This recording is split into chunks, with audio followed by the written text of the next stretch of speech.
اب بات کریں گے جرائم پیشہ افراد کی نگرانی اور امن و امان کے قیام کے لیے محکمہ داخلہ پنجاب کا فیصلہ۔ عادی مجرمان اور فورتھ شیڈول میں شامل افراد کو ٹریکنگ ڈیوائس پہنائی جائیں گی۔ Tracking devices counter terrorism department, parole department اور کرائم کنٹرول ڈپارٹمنٹ کو دینے کا فیصلہ کیا گیا ہے۔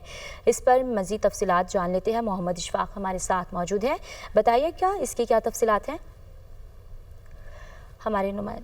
ہمارے نمائندے کے ساتھ ابھی ہمارا رابطہ بحال نہیں ہوا، فی الوقت اپنے ناظرین کو اسی بارے میں آگاہ کریں گے۔ محکمہ داخلہ پنجاب 1500 دستیاب ٹریکنگ ڈیوائسز کو قانون نافذ کرنے والے اداروں میں تقسیم کر رہا ہے۔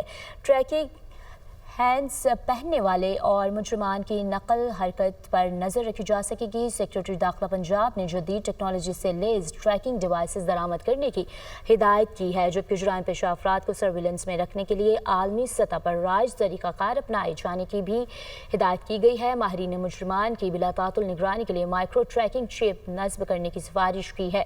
مجرمان کو ٹریکنگ بینڈز لگانے کا فیصلہ سیکریٹری داخلہ پنجاب نور الامین مینگل کی زیر صدارت اجلاس میں منظوری دی گئی۔